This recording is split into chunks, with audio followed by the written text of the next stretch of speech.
하나님의 말씀은 시편 25편 1절에서 22절의 말씀입니다. 시편 25편 1절에서 22절의 말씀 한 절씩 교독합니다. 여호와여, 나의 영혼이 주를 우러러 보나이다.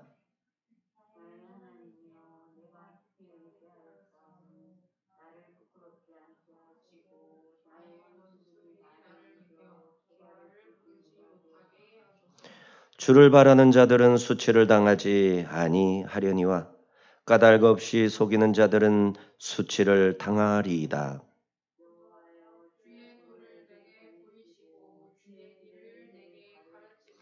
주의 진리로 나를 지도하시고 교훈하소서.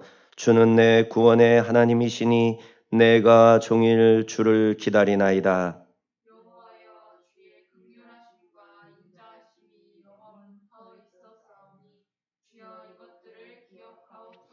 여호와여, 내 젊은 시절의 죄와 허물을 기억하지 마시고 주의 인자하심을 따라 주께서 나를 기억하시되 주의 선하심으로 하옵소서.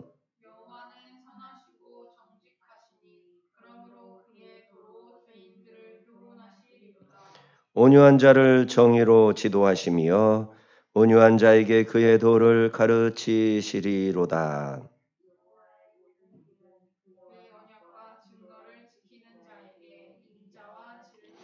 여호와여, 나의 죄악이 크오니 주의 이름으로 말미암아 사하소서.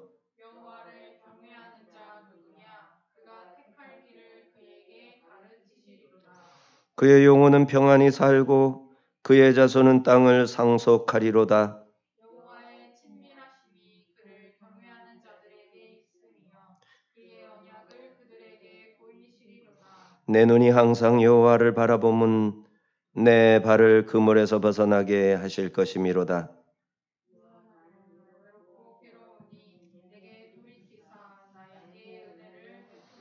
내 마음의 근심이 많사오니 나를 고난에서 끌어내소서. 나의 공고와 환난을 보시고 내 모든 죄를 사하소서.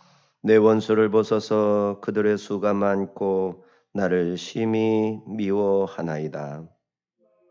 지켜 나를 구원하소서. 내가 주께 피하오니 수치를 당하지 않게 하소서.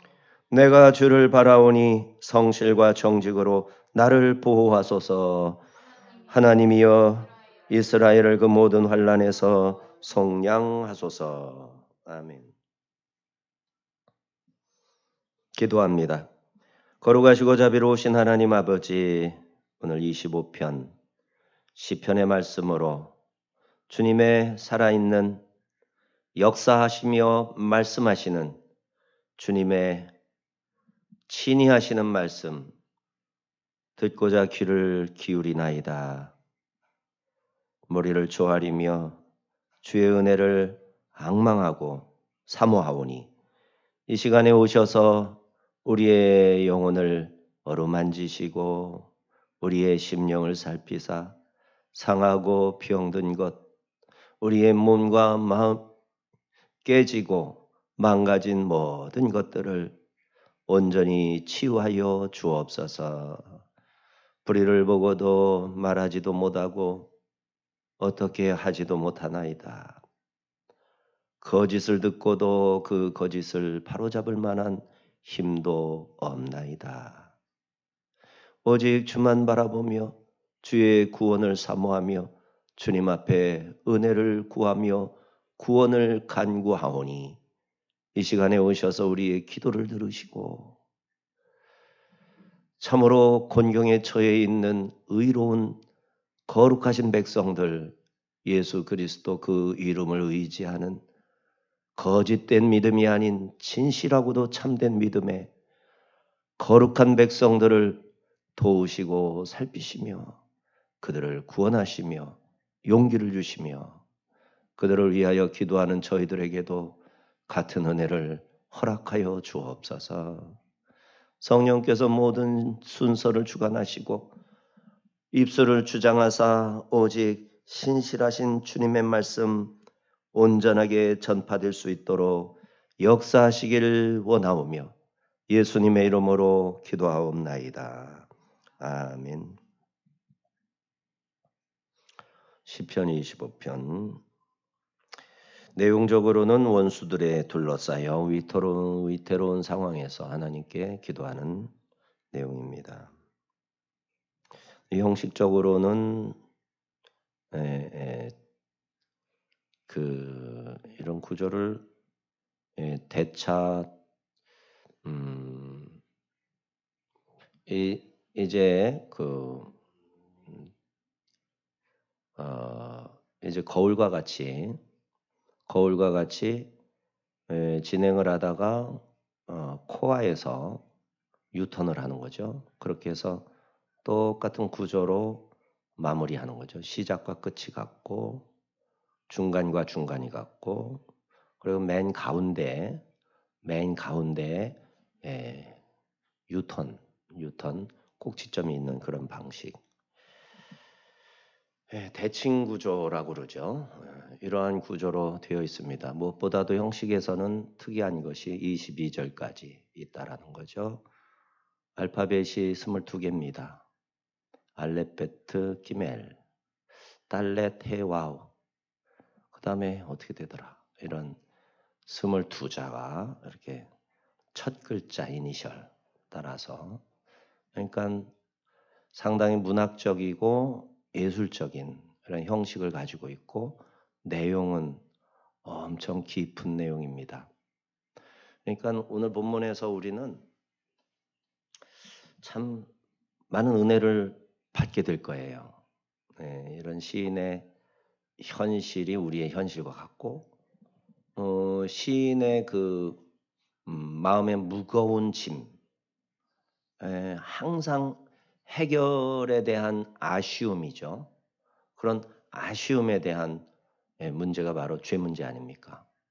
하나님 앞에서 올바르고 깨끗하고 정직하고 경건하고 거룩한, 하나님은 거룩하시니 너희도 거룩하라. 레위기의 주제잖아요. 내가 거룩하니 너희도 거룩하라. 내가 완전하니 너희도 완전하라. 이것이 하나님의 말씀인데 우리가 과연 완전하냐고요. 우리나라 상황을 보면 내가 목사인데 이 나라 국민인데 뭐를 하고 있는지 모르겠어요. 아무것도 할 수 있는 게 없어요. 기도만 하면 다인가? 기도는 최소한의 것이죠. 마땅한 것이고 당연한 것이고.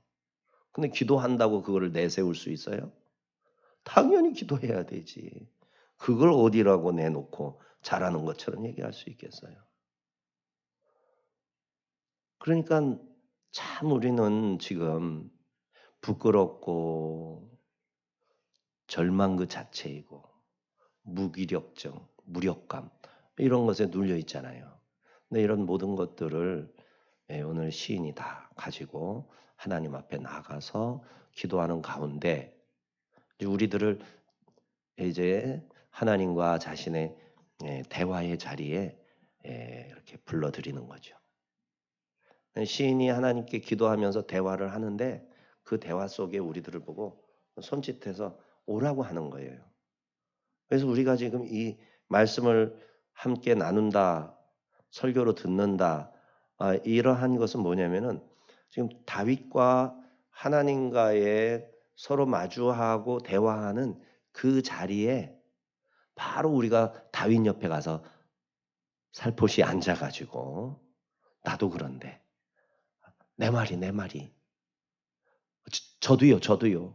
하나님이 뭐라고 하시면 아멘 아멘 아멘 이러는 거거든요. 이게 우리가 말씀 앞에 나간다, 설교를 듣는다라는 점이에요. 그러니까 우리가 말씀을 사모하는 것이고 예배를 드리자고 하는 것이고 예배는 아무리 드려도 부족하다, 넘치질 않는다 말하는 게 뭐겠어요? 그러한 경지를 맛본 사람은 누가 뭐라고 해서 예배를 드리는 게 아니에요. 그러한 상황을 사모하는 사람은 어떻게 하든 예배 자리를 뺏기지 않는 거예요. 칼이 들어와도 정부가 가로막고 그야말로 교회에다가 그냥 못을 박아버려도 차라리 내 몸에 못을 박을지언정 어떻게 하나님의 우리 주님의 몸이다 말이지. 어디에다가 못을 박으려 하느냐 말이지. 이러한 고백적인 태도, 행위 이런 것들이 나올 수가 있는 거지요. 자, 그래서 오늘 본문은 세 부분으로 나눠서 볼 수 있어요. 뭐 두 부분으로 나눌 수도 있고, 왜냐하면은 꼭지점이라고 했죠. 그 대칭 구조에서 코어까지 한번, 또 코어를 턴해 가지고 한번 두 부분으로 나눌 수 있지만, 또 내용적으로는 세 부분으로 나눌 수 있어요. 앞부분, 코어 부분, 뒷부분 이렇게. 그렇죠? 그리고 이제 또 뭐 더 세분해서 안에 들어가서 5부분으로도 나눌 수 있고요. 6부분으로 나눌 수 있겠죠. 근데 크게 세 부분으로 나눠서 설교가 좀 길어지지 않도록 애를 써봤는데 모르겠어요. 먼저 1절에서 7절 고난에 대한 호소, 8절에서 15절은 하나님의 인도하심, 16절에서 22절은 하나님의 보호에 대한 간구. 근데 이제 첫 번째, 세 번째도 기도죠. 그리고 하나님의 행하심, 인도라는 하나님의 행위 앞에 그 행위를 간구함, 그 행위를 말해놓고 그 행위의 재차 간구함, 다시 한번 간구함. 이러한 형식으로 시가 22절의 알파벳, 22자 알파벳의 순서에 따라서 이렇게 시를 구성하는 이유가 뭐겠어요? 알파벳은 다 외울 수 있는 거잖아요. 저는 뭐 금방도 몇 개 못 외웠지만 그러면은 오늘이 특별히 또 한글날이잖아요. 그래서 이거를 가나 다라 마 바 사 아 자 차 카 파 타 하 우리는 19개네요. 19개 맞나? 이렇게 되는데 여기에 이제 그 뭐 여린 세모 즈문 뭐 몇 가지 더 있잖아요. 이런 것들을 다 갖다 붙이면 우리도 몇 자더라? 22개 되나요? 어떻게 될 거 아닙니까? 비읍에다가 이응 붙은 거, 이렇게 세모 돼 있는 거, 그다음에 여기 꼭지 없는 이응 이렇게 해가지고 다 잊어버렸네요. 보니까 한글날인데 한글날 공부를 좀 다시 해야 되겠네. 그러니까 더 뜻이 깊네요, 그죠? 오늘 본문하고 우리는 한글로 예를 들어 이 시가 구성이 된다면 제대로 번역을 한다면 어떻게 해야 되겠어요? 25절이 여호와여가 아닌 여호와여를 기억으로 시작해야 되겠죠. 기억으로 뭔가 어떻게 해야 될 거 아니에요. 근데 이제 히브리어에서 이제 여호와로 시작한 게 아니죠. 그러니까 알레프라는 단어로 시작을 한 거죠. 자, 이러한 그 참 구조 잊어버리지 말라고 그렇게 하는 거예요. 그걸 빨리 그 구절이 쉽게 떠올리고 기억할 수 있도록 그리고 암기하기 쉽게 하기 위해서 이렇게 하는 거니까 그러면 암기하기 쉽게 위해서 억지로 만든 시라면 생각조차 안 나겠지. 더 힘들겠죠. 더 꼬여버리는 거지. 그러나 그 내용이 너무너무 중요한 내용이다. 그래서 잊지 말아야 한다. 라는 뜻으로 가나다 순서대로 단어를 선택해서 시를 잘 썼다. 그러면은 정말 중요하기 때문에 그런 기법을 사용하는 거 아니겠어요? 그러니까 다윗은 성령의 사람이고 성령께서 다윗에게 감동을 주사 이 시편을 썼다면 이 시편의 내용이 얼마나 은혜로울지는 믿음에 따라 달라지겠죠. 아주 은혜스러운 내용이겠죠. 자, 이렇게 여호와여 나의 영혼이 주를 우러러보나이다 하고 시작을 합니다. 시인은 믿음의 사람이란 말이죠. 하나님을 바라보나이다. 난 믿습니다. 하나님 믿는다는 거예요.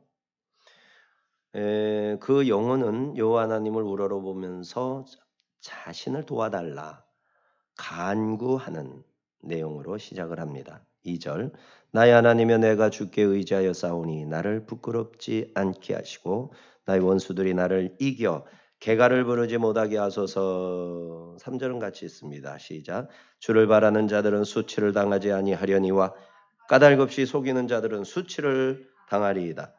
내용에 충실한다면 현재 시인의 상황은 굉장히 절박한 상황이죠. 원수들에게 수치를 당하지 않게 하소서. 이 말은 뭐예요? 이미 나는 수치를, 조롱을 당하고 있다라는 거죠. 그만 당하게 하소서라는 말이지. 수치를 당하지도 않고 있는데 수치 당하지 않게 하소서 넘겨짚고 그렇게 기도하기는 쉽지가 않죠.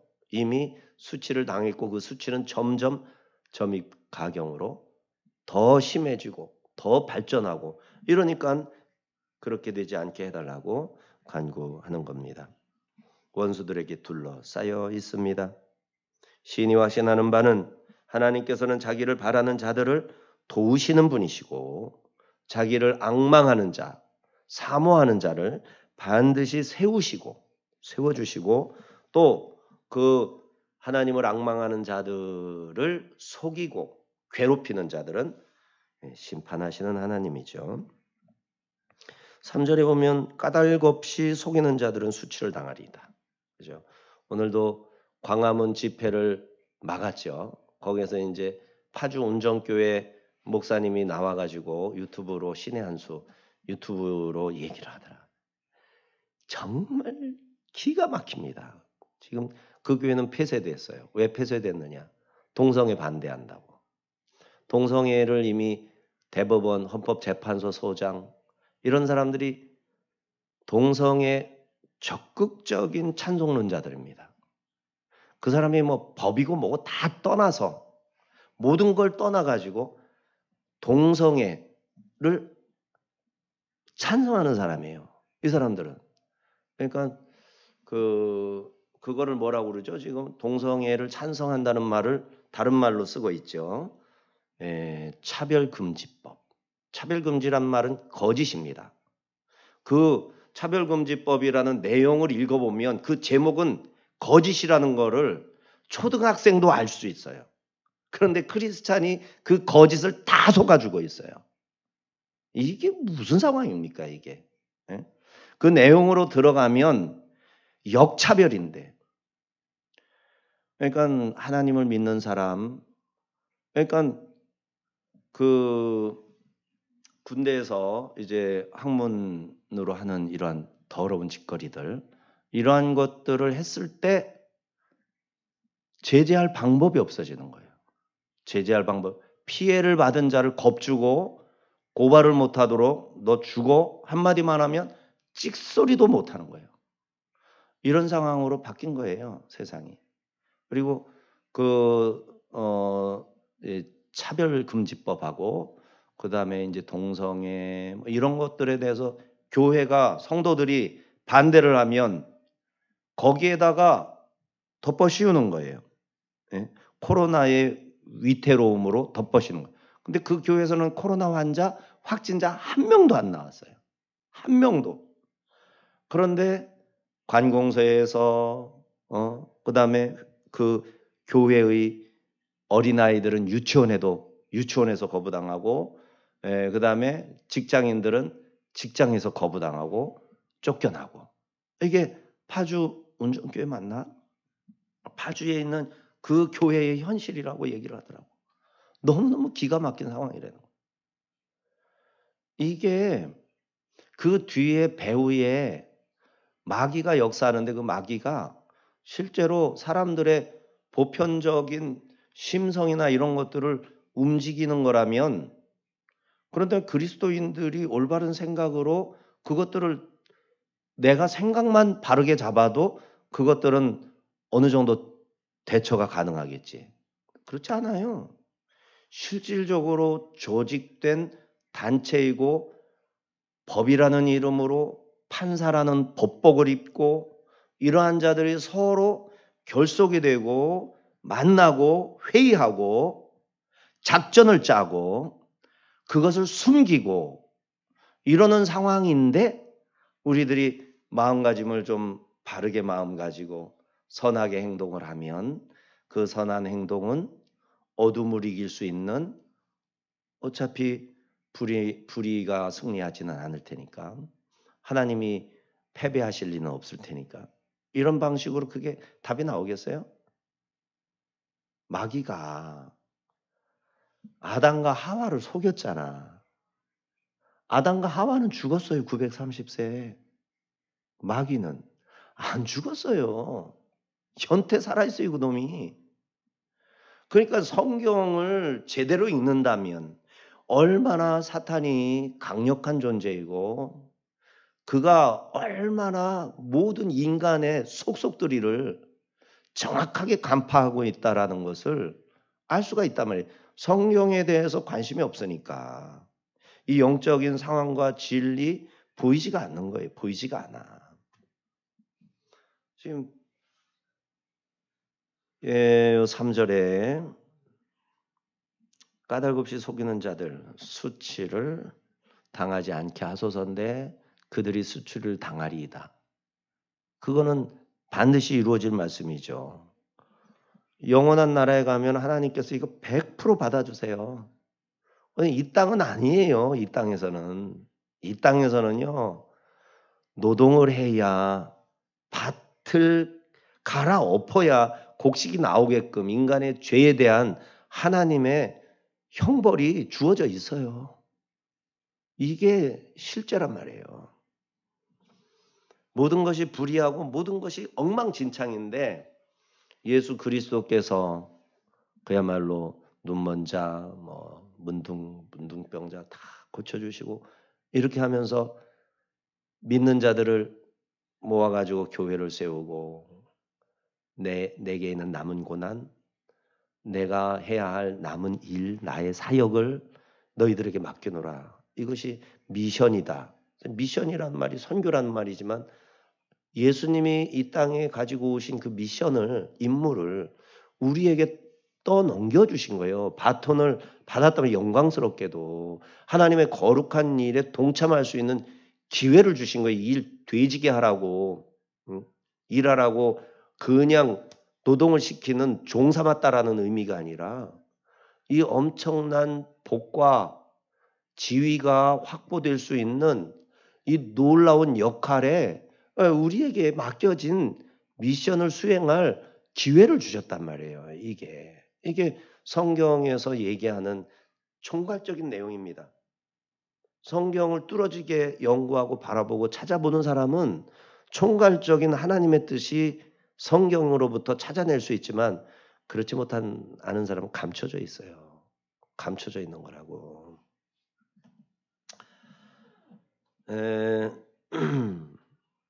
시인이 확신하는 바는 하나님께서 자기를 바라는 자들을 도우시고 그를 세우시고 속이는 자들은 반드시 심판하실 분입니다. 이건 의심할 리가 없어요. 이 땅에서 100% 아니, 이 땅에서는 그렇게 될 수도 있고 아닐 수도 있죠. 하나님의 법이, 계명이, 말씀이 믿는 자들에 의해서 실현이 되는 곳에서는 마땅히 이루어지겠지. 그러나 하나님의 말씀, 하나님의 법, 계명, 사랑, 예수 그리스도의 구속의 은총 미치지 않는 곳, 믿어지지 않는 곳, 거부하는 곳에서는 안 되는 거라고. 이게 안 되는 거예요. 이게. 시인은 하나님의 뜻을 알기를 원합니다. 주의 도, 주의 길, 주의 진리를 알게 된다면 하나님의 뜻대로 살 수 있을 것이기 때문에 주의 도, 주의 길을 알려주십시오라고 기도하는 거죠. 4절과 5절 시작. 여호와여 주의 도를 내게 보이시고 주의 길을 내게 가르치소서. 주의 진리로 나를 지도하시고 교훈하소서. 주는 내 구원의 하나님이시니 내가 종일 주를 기다리나이다. 아멘.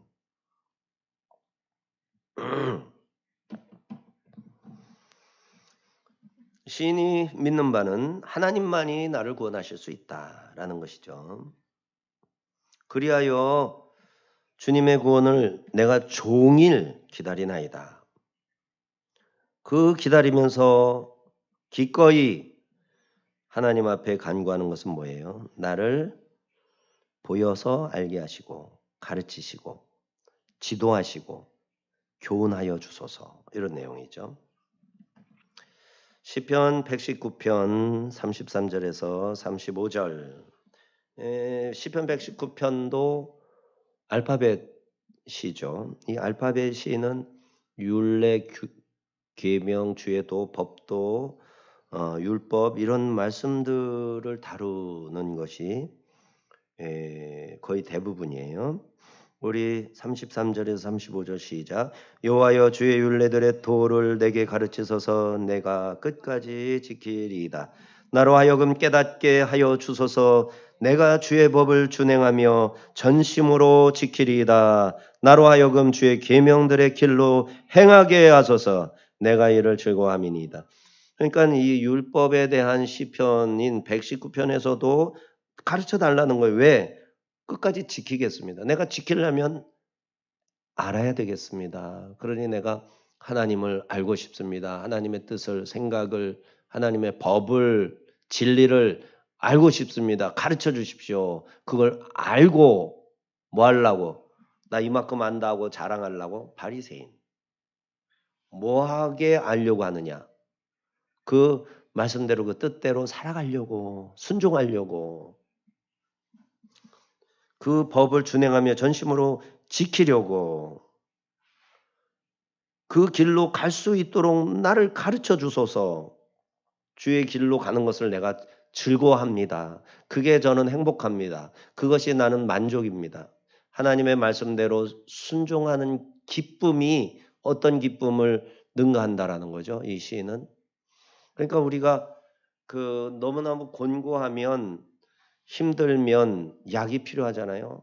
배고프면 밥을 먹으면 배고픔을 잊듯이 아프면 아픈 거에 반대를 원하는 거야.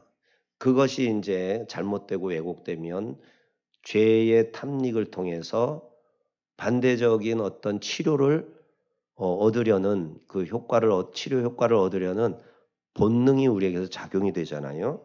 이게 이제 사실 무섭지만 하나님의 말씀을 통해서 이거 우리가 극복해야 되는 거잖아요. 그러니 이 즐거움이 어떤 즐거움보다도 더 승하다는 겁니까? 시인의 고백 속에서 죄를 짓는 은밀하게 죄를 짓고 자기의 중독성 있는 거짓말도 중독 아닙니까? 술, 담배, 뭐 기타 등등 이런 음란함 이런 것들이 대부분 중독이잖아요. 이러한 중독에 빠지게 되는 이유가 신속하게 자기에게 있는 질병의 원인이 될 법한 일들을 치료하지 않았기 때문에 그것을 이제 치료받고 온전하게 되면 좀 더 자유로워지죠. 그러나 이 땅에 사는 동안 우리는 육체에 끊임없이 솟구쳐 나오는 이런 본성들과 욕구들, 욕망들에 의해서 지속적인 도전을 받게 돼 있죠. 하지만 그 심각한 어떤 것들을 우리가 하나씩 하나씩 해결해 나가야 되는 겁니다. 실제로 자유케 되기 위해서는 우리가 이 몸을 떠나야죠. 이 몸을 벗어 던져버리고 우리가 옛사람, 옛본성에 길들여져 있는 이 육체, 우리의 육체라는 것은 정신을 포함하는 것이 육체예요. 그러니까 이 육체가 정신을 포함하기 때문에 무서운 거 아닙니까? 그래서 이 정신이라는 거는 우리 몸의 호르몬 작용에 의해서 머리에 기억이라는 것으로 저장이 되죠. 그래서 이제 이런 저장이 되어 있는 이런 기억들이 우리의 정신의 구성 요소들이 되는 거 아닙니까? 그러니까 이러한 기억이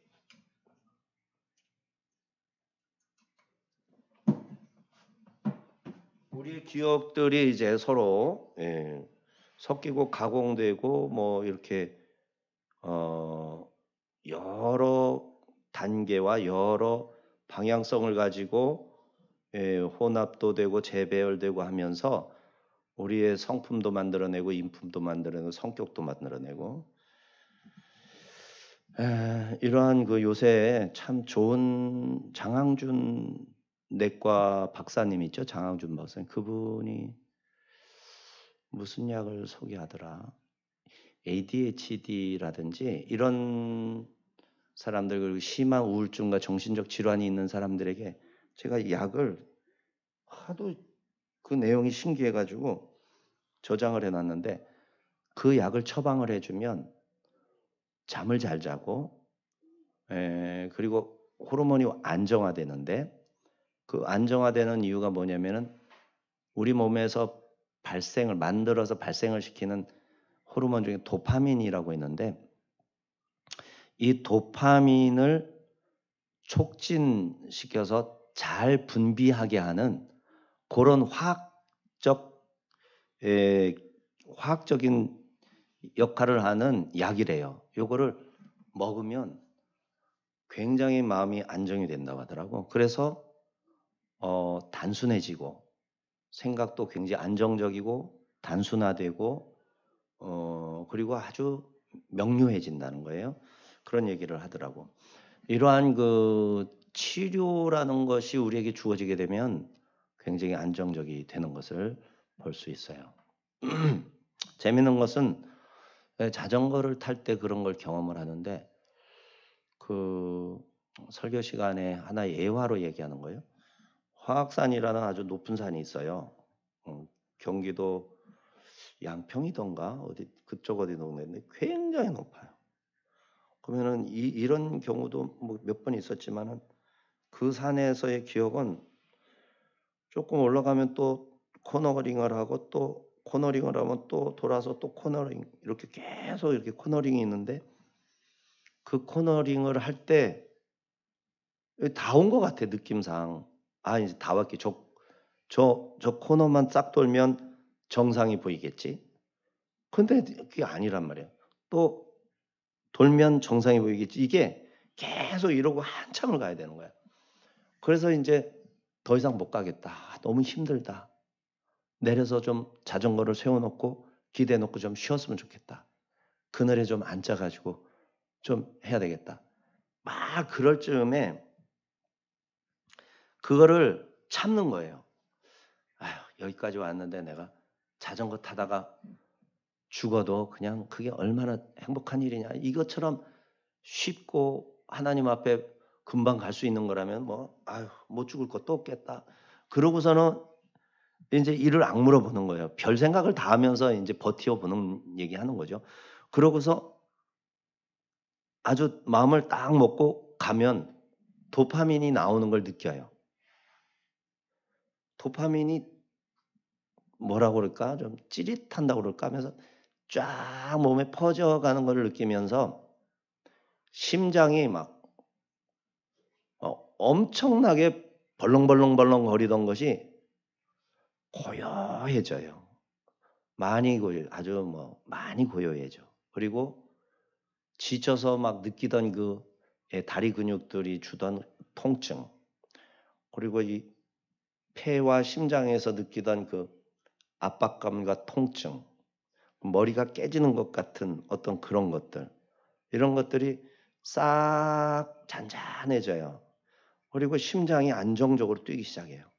그렇게 지쳐 있었는데 안정적으로 뛰고 그 근육에서의 통증도 싹 사라져요. 딱 그렇게 되면 힘든 것이 없어져요. 아예 없는 건 아니에요. 여전히 좀 힘이 들기는 해요. 그렇다고 해서 못 참을 정도가 아닌 거야. 그리고 거기에서 가속을 할 수 있어요. 가속도 할 수, 힘도 더 낼 수 있어요. 그게 이제 도파민인 거지. 요 도파민을 촉진시키는 이런 약품을 소개를 하더라고. 그래서 그게 이제 의사들에게서 처방을 받을 수 있는지 모르는데 놀랍죠? 네, 하나님이 우리 인체에 주신 어떤 그런 치료의 기능이라고 말할 수 있겠죠.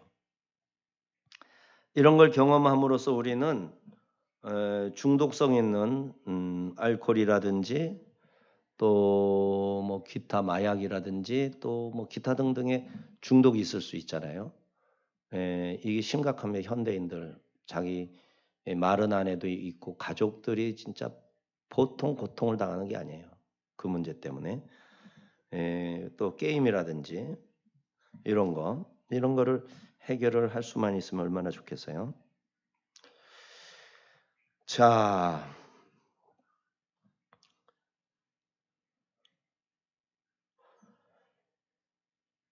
6절을 같이 있습니다. 시작. 여호와여 주의 긍휼하심과 인자하심이 영원부터 있었사오니 주여 이것들을 기억하옵소서. 하나님의 자비와 인자하심을 찬양하는 것이죠. 그러면서 자비를 구하는 겁니다. 7절 시작. 여호와여 내 젊은 시절의 죄와 허물을 기억하지 마시고 주의 인자하심을 따라 주께서 나를 기억하시되 주의 선하심을 하옵소서. 죄와 허물에 대해서 언급을 하죠. 좀 이제 다시 또 언급이 될 텐데 그때 충분한 설명이 들어갈 겁니다. 하나님께 기도하다가 갑자기 내 죄와 허물을 기억하지 마옵소서. 내 죄를 사하여 주옵소서. 갑자기 이게 뭔 소리예요? 뚱딴지 같이. 이 연속성이 없다라고 이 시의 문제를 삼기도 합니다. 그러나 옳지 않은 태도죠. 이러한 연속성이 없는 것으로 인하여 성경을 의심하기보다는 이런 연속성이 없이 갑자기 죄 문제가 나와야 하는 이유를 찾는 게 좋죠. 어디서 찾아요? 내 문장을 읽어서 이해하는 독해력을 발휘해서 이걸 이해하는 게 아니라 하나님 왜 이렇게 어렵게 문장을 구성해서 시를 완성하도록 하셨습니까? 이러면서 하나님의 마음이 무엇일까? 무슨 의미가 있을까? 기대하면서 본문에 집중을 하면 그 은혜를 주신단 말이에요. 그게 참 저는 그게 너무 좋아요. 그런 식으로 성경을 접근하고 그랬을 때 하나님이 슬쩍 은근히 이렇게 한 번씩 가르쳐 주시는 거. 이런 기쁨이 어떤 순간에 얻는 기쁨보다도 귀한 기쁨이 되는 거죠. 자비로우신 하나님은 시인의 간절한 기도를 들으시고 용서를 베푸실 겁니다. 8절에서 15절. 하나님의 선하신 행동 부분에 대한 언급이 좀 더 많고 그리고 또 주에 또 여기에서 또 고백을 하게 됩니다. 8절과 9절입니다. 시작. 여호와는 선하시고 정직하시니 그러므로 그의 도로 죄인들을 교훈하시리로다.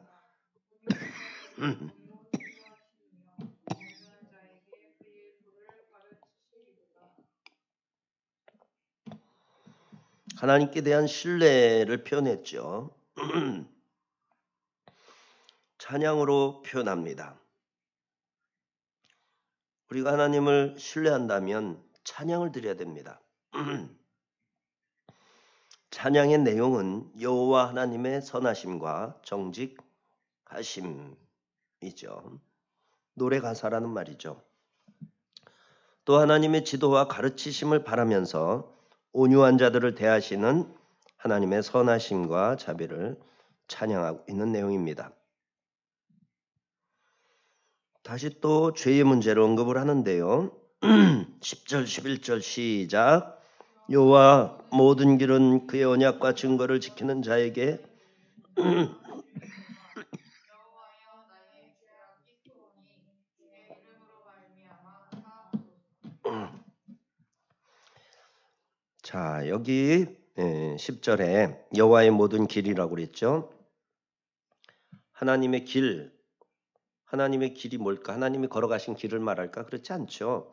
8절에서 말한 여호와는 선하시고 정직하시니 그의 도로 죄인들을 그러니까 죄인들을 교훈하시는 하나님의 선하시고 정직하신 도, 그것이 바로 여호와의 모든 길이죠.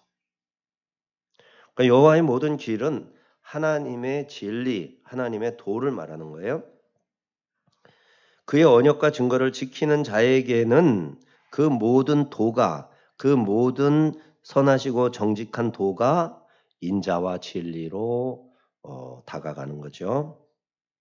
그래서 11절에 다시 죄악에 대해서 말합니다. 에스겔서 33장 11절 같이 있습니다. 시작. 너는 그들에게 말하라. 주 여호와의 말씀이니라. 나의 삶을 두고 맹세하노니 나는 악인이 죽는 것을 기뻐하지 아니하고 악인이 그의 길에서 돌이켜 이스라엘 족속아 돌이키라 너희 악한 길에서 떠나라. 어찌 죽고자 하느냐 하셨다 하라.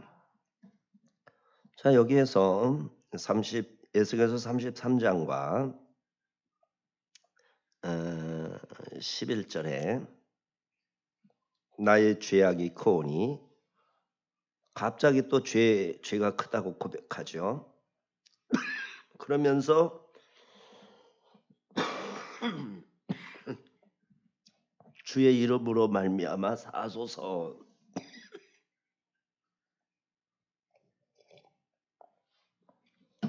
하여튼 저는 이 알레르기가 요 목젖 부근의 간지러움 이것이 참 고생을 시키네요. 여호와여 나의 죄악이 크오니 주의 이름으로 말미암아 사하소서. 그러니까 시인은 어때요? 감사하다가 찬양하다가도 죄가 딱 생각이 나면은 그 죄가 내가 이런 죄를 저질렀는데 이 죄가 딱 생각이 나면 어떡합니까? 바로 여지까지 진행하던 찬양과 감사와 기도를 일단 멈추죠. 멈추고 나서 뭐 하는 거죠? 사하소서. 나의 죄악이 큽니다. 사하소서. 그러니까 시인의 이 태도가 소중한 겁니다. 죄를 기억하는 자가 죄에서 떠날 거 아니에요. 죄를 졌는데 죄를 지은 생각이 안 나. 그럼 그 상황이 되면 또 그 죄를 또 지을 거 아니에요. 나 죄를 졌는데 그게 죄가 잘못됐다라는 것이 생각이 나요. 그래서 그 죄를 이겨낼 수 있죠. 근데 어떤 사람은 죄가 생각나면 다시 죄에게 또 아주 자기가 걸어가기도 하겠지만 그렇지 않을 수가 있는 거죠. 그런 사람이라면 양심이 이미 망가진 상태일 것입니다. 그러나 시인과 같이 경건한 사람, 하나님을 사랑하는 자는 죄가 생각날 때마다 더욱 하나님의 언약과 하나님의 증거하신 말씀들을 지키려고 애를 쓸 수 있는 것이죠. 그래서 실제로 애를 쓰는 겁니다. 자, 이제 12절 이하에서 여호와 하나님을 경외하라고 권면합니다. 고맙습니다. 이렇게 해서 오늘 카메라에 잡힌 인물이 되었어요. 끝까지 얼굴을 안 보여주네. 자, 12절에서부터 15절 시작. 여호와를 경외하는 자 누구냐? 그가 택할 길을 그에게 가르치시리로다. 그의 영혼은 평안히 살고 그의 자손은 땅을 상속하리로다. 여호와의 친밀하심이 그를 경외하는 자들에게 있으며 그의 언약을 그들에게 보이시리로다. 내 눈이 항상 여호와를 바라보면 내 발을 그물에서 벗어나게 하실 것임이로다. 여호와를 경외하는 자는 그가 무엇을 해야 할지 어떤 길을 선택해야 할지 모를 때 하나님께서 친히 가르쳐 주신다 말씀하시는 겁니다. 이처럼 하나님은 경건한 자들이 세상에서 살아가는 동안 그들의 영혼과 그의 자손들, 그들의 땅을 지켜주실 것입니다.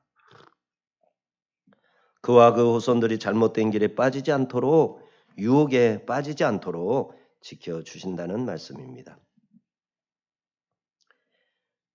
16절에서 22절 하나님의 보호에 대한 간구. 자, 1절에서 3절에서 언급했던 주제가 여기 다시 언급이 되는데요. 자신의 곤경과 또 고독과 죄의 짐, 원수들의 조롱에 대해서 좀 더 자세하게 다시 아뢰입니다. 16, 17절 같이 있습니다. 시작. 주여 나는 외롭고 괴로우니 내게 돌이키사 나에게 은혜를 베푸소서. 내 마음에 근심이 많사오니 나를 고난에서 끌어내소서. 누구나 살아가는 동안 외로움을 경험하게 되는 것이죠. 오늘 시인의 고백, 그의 믿음, 그의 간구, 기도 제목 이렇게 보면 특별한 게 아니죠. 우리들이 다 느끼고 필요로 하는 내용들이에요. 원수들이 있죠. 우리들에게도 곤경이 있죠. 죄를 짓죠. 다 일반적인 겁니다. 이제 뭐 시편 51편 같은 경우는 명시죠. 뭐 눈물로 침상이 둥둥 떠다니나이다. 뭐 이런 그 시적인 표현들은 기가 막히죠. 그러나 그것은 밧세바와의 그 엄청난 사건, 그런 사건 후에 있는 일이잖아요. 그러니까 참 성경은 감추지를 않죠. 다윗 같은 성군의 가장 부끄럽고 치욕스러운 것을 그 어떤 것보다도 상세하게 묘사를 하니까요. 그러니까 성경은 거짓된 모습을 나타내는 그 뭔가를 미화시키고 뭔가를 감추어서 사람을 보다 더 뭐 이렇게 멋있게 또 복되게 근사하게 이러는데 관심이 전혀 없는 겁니다. 성경은. 하나님의 관심은 그런 데 있는 게 아니에요. 부끄러움, 잘못됨, 거짓됨 있는 대로에 그대로. 그게 모든 피조물들에게 있지만 숨겨져 있는 거죠. 그러나 믿는 자들은 모든 사람에게 있는 것처럼 그도 있는 것인데 믿지 않는 자들은 숨기고 살지만 믿는 자들은 그걸 숨기지 않고 그대로 드러내 보이는 거죠. 이렇게 함으로써 뭐가 더 좋을까요? 세상적 기준으로는 불의하고 뭐 비윤리적이고 흠이 많고 그래서 정직하지 못할 것 같고 그래서는 나쁜 사람일 것 같지만 실은 그 사람이야말로 정직한 사람이고 그 사람이야말로 믿을 수 있는 사람이죠. 왜? 그가 짓는 죄는 그만의 죄가 아니었기 때문에 그거보다도 더 심각한 죄를 더 다양한 죄를 모든 사람이 다 숨긴 채 그렇게 살아가고 있는 거예요. 마음으로 벌써 음욕을 품은 자마다 간음하였느니라. 주님이 보실 때는 모든 게 다 죄란 말이에요. 똑같단 말이에요. 좀 더 넓게 영향을 끼치느냐, 좀 더 자기에게만 영향을 끼치느냐의 차이는 있겠지만 최소한 하나님의 피조물이잖아요. 자기 자신도. 나는 나한테만 잘못한 거야. 다른 사람한테는 피해를 안 줬어. 그런다고 죄가 안 되느냐? 나 자신도 내 것이 아니라 하나님의 것이기 때문에 이 죄라는 문제에서 결코 자유할 수가 없는 거죠. 이러한 모든 문제가 일반적인데 이 시인은 이 일반적인 것을 가지고 이 시 25편을 구성하고 있단 말이죠.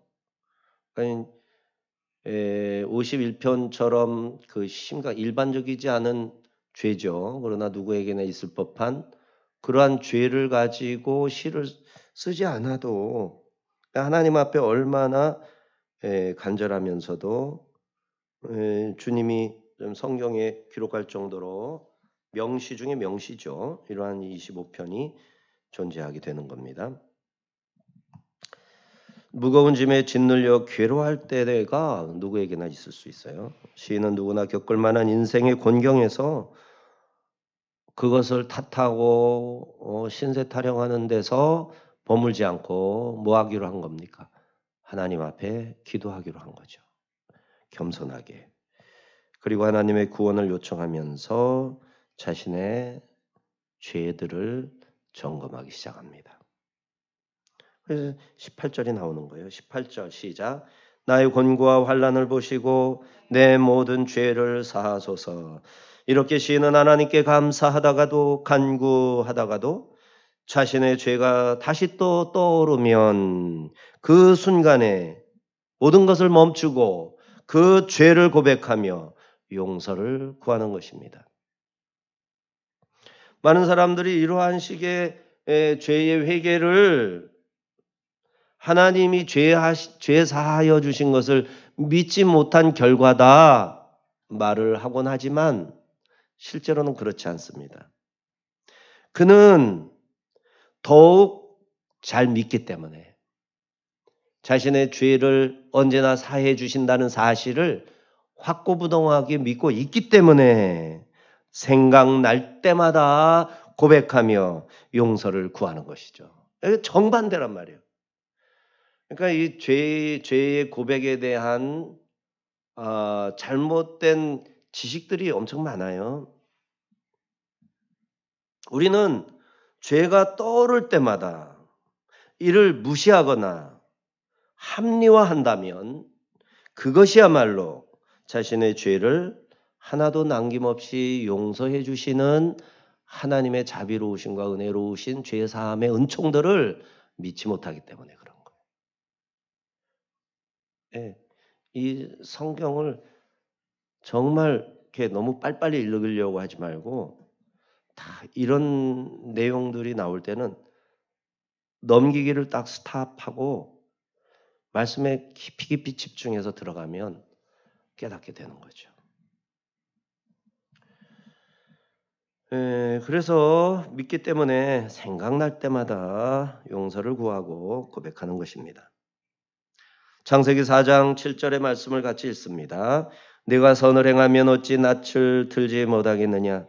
선을 행하지 아니하면 죄가 문에 엎드려 있느니라. 죄가 너를 원하나 너는 죄를 다스릴지니라. 그러니까 우리 곁에 항상 죄가 다가와 있는 겁니다. 그 죄들이 우리에게 타락을 시키려고 얼마나 미혹을 하는지 몰라요. 하지만 우리는 그 죄를 다스려야 됩니다. 우리가 믿는 거죠. 용서하심, 죄사함을. 요한일서 1장 8절에서 10절 시작. 만일 우리가 죄가 없다고 말하면 스스로 속이고 또 진리가 우리 속에 있지 아니할 것이요. 만일 우리가 우리 죄를 자백하면 그는 미쁘시고 의로우사 우리 죄를 사하시며 우리를 모든 불의에서 깨끗하게 하실 것이요. 만일 우리가 범죄하지 아니하였다 하면 하나님을 거짓말하는 이로 만드는 것이니 또한 그의 말씀이 우리 속에 있지 아니하니라. 내가 죄 없다 하면 내가 왜 죄가 없다고 하느냐? 내 속에 하나님이 없기 때문에. 너 죄 없다고 그러느냐? 너는 죄가 없어? 그럼 네 속에는 하나님은 없는 거야. 하나님이 내 속에 계시면 나는 그 사실을 한 가지 때문에도 이미 나한테 걸맞지 않은 그 극복할 수 없는 이질성, 이러한 그 전혀 다른 차원의 하나님이 내 속에 들어왔다는 그 거룩함 때문에, 그 밝은 빛 때문에 내게 있는 샅샅이 생각, 기억, 몸의 모든 것이 얼마나 끔찍하게 죄의 결과로서 내 몸에 알랄이 상처로, 상흔으로 새겨져 있는지, 그것 때문에 수치되고 부끄러워서 하나님 앞에 얼굴을 못 들게 되는 거라. 이것이 하나님이 계시다는 표지. 나는 떳떳해. 나는 죄를 짓지 않았어. 이런다면 그는 내 속에 하나님이 없기 때문에 나는 의롭게 여겨지는 것이라는 거죠. 이 그리스도인들의 증거입니다. 용서받은 자의 공통된 신앙의 고백이에요. 근데 이게 공유되지 않은 채로 살아간다면 죄사함을 받은 체험이 아직도 제대로 없는 거야, 이게. 믿음의 고백이 아직도 제대로 없는 거야, 이게. 이게 기독교인이라는 확실한 증거예요. 그러니까 우리가 교회 다니는 것을 크리스찬의 증거로 삼으려 하고 성경 몇 구절 외운 것을 증거로 삼고자 하는 것처럼 어리석은 일이 없죠. 시인은 확신합니다. 자신은 결백하고 정직함으로 자신의 기도는 외면당하지 않을 것이라는 사실을 확실히 믿습니다. 그러면서도 죄가 또 생각이 나면 그 죄를 꺼내놓고 주님 앞에 고백하고 또 용서를 구하고, 그리고 그렇게 했기 때문에 다시 또 확신을 갖게 되는 거죠. 의심해야 돼요, 자기 자신을. 의심하지 않는 것은 믿음이 견고해서가 아니라 믿음이 없기 때문입니다. 구원파가 이 한국 기독교를 위태롭게 한 게 그거예요. 의심 없는 믿음. 도마의 믿음을 굉장히 믿음 없는 모습으로 보는 거죠. 그렇지 않아요. 도마는 사도입니다. 그가 의심이고 그게 의심이고 그게 믿음이 없음이라면 왜 사도로 인정을 하겠어요? 쫓아내버리지. 아닙니다. 여러 가지 믿음 중에서 정말 이 시대에 많은 사람들에게서 찾을 수 있는 한 믿음의 형태이죠. 내가 진짜 믿는 사람인가를 끊임없이 의심해야 돼요. 그거를 의심하는데 언제까지 의심해요? 답을 찾을 때까지 의심해야 돼요. 답을 어떻게 찾죠? 성경을 읽어야 답이 나오죠. 성경을 읽고 그 말씀이 내게 이해가 되어지고 깨달아지면 금방 성경이 그러잖아요. 성령이 아니고서는 깨달음이 없다고. 이런 말씀들이 내게 은혜가 되고 살아서 역사하는 거.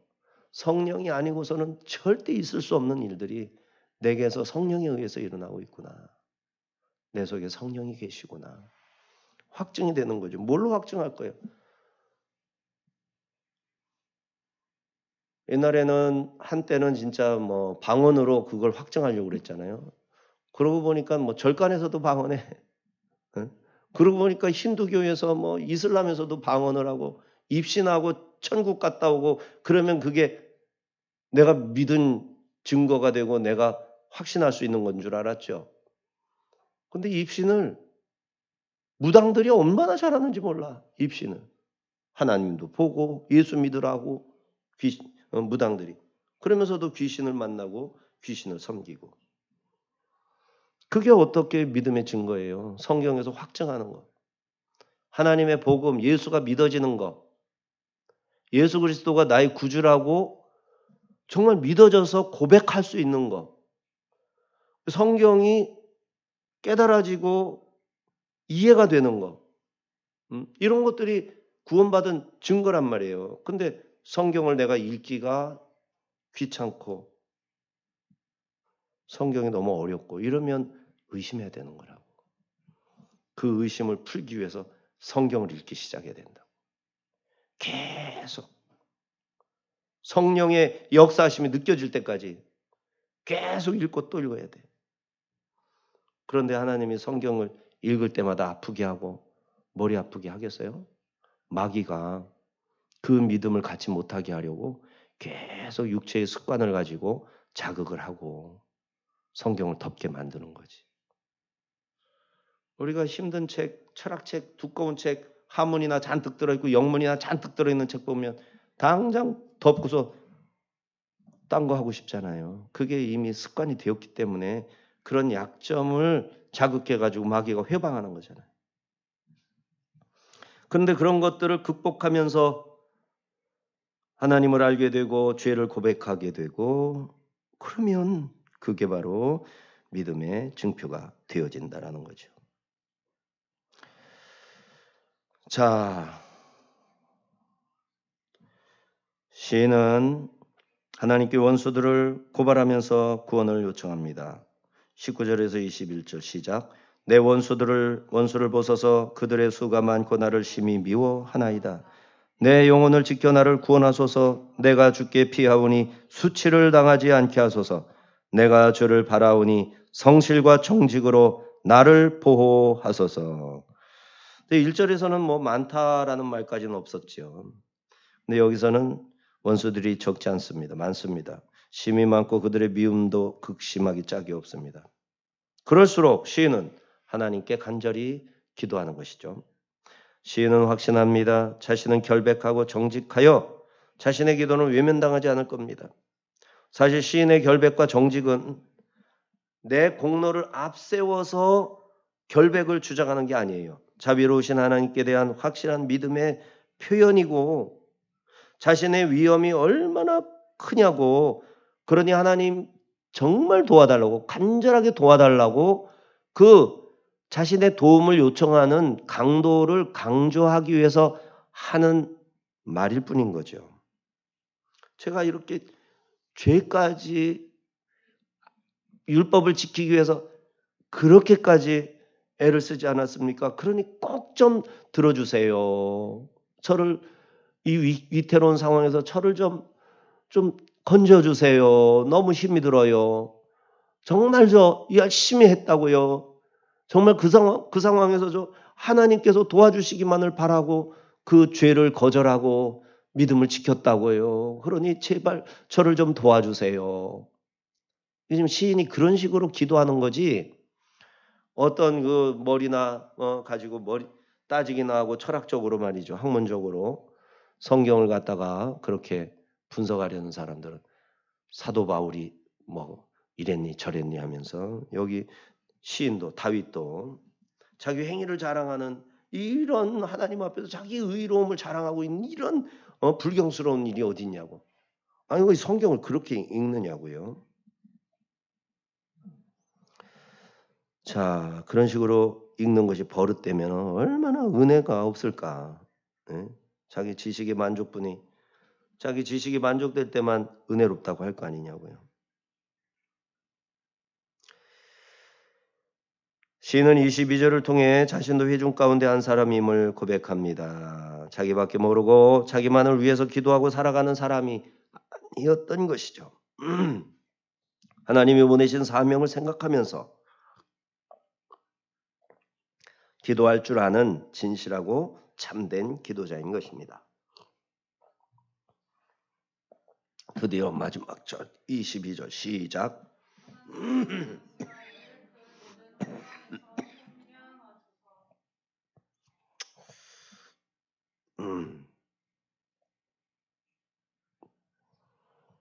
그리스도인은 한 사람도 예외 없이 애국자여야 합니다. 다윗이 자기 나라, 자기 민족을 위해서 모든 환난에서 속량하소서 기도했듯이 우리도 우리나라, 우리 민족을 위하여 모든 환난에서 속량하소서 기도해야 됩니다. 하나님께서 우리 대한민국을 사랑하시니까요. 하나님께서 우리 민족을 사랑하시면 우리 민족에 대한 기대가 크다는 말과 다를 것이 없는 말입니다. 오늘 본문의 시인이 얼마나 자기 민족을 사랑하는 애국자입니까? 그가 자기 민족 이스라엘을 사랑하는 것은 자기 민족이 하나님의 택하신 민족이고 자신도 그 민족 가운데 속했기 때문이죠. 오늘날의 기도자들도 자신의 나라, 교회가 겪고 있는 온갖 곤경에서 벗어나게 해달라고 기도해야 할 것입니다. 기도합니다.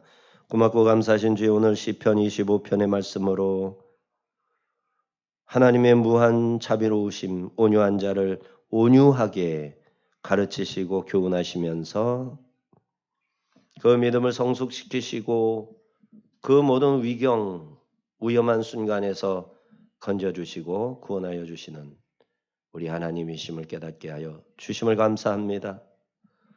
오늘 시인이 생각나기만 하면 그 죄를 모든 것을 멈추고 죄를 고백하며 회개하였던 것처럼 저희들도 그리하게 하시며 우리가 힘을 다하여 하나님의 계명 율법을 지키기 위해 가르쳐달라고 교훈하여 달라고 주의 도를 일러달라고 우리 또한 주님 앞에 간구하오니 하나님의 뜻을 깨달아 알게 하시고 하나님의 말씀을 분명히 알게 하셔서 주님의 뜻대로 행하고 그렇게 애를 쓰고 그렇게 주님을 사랑하면서 우리의 어렵고 힘들고 괴롭고 외로운 모든 것들을 구원하여 달라고 간구할 수 있기를 원하나이다. 오늘 기도하는 거룩한 백성들을 위로하시고 사랑하셔서 응답하여 주시기를 간절히 바라옵고 나옵나이다. 예수님의 이름으로 기도하옵나이다. 아멘.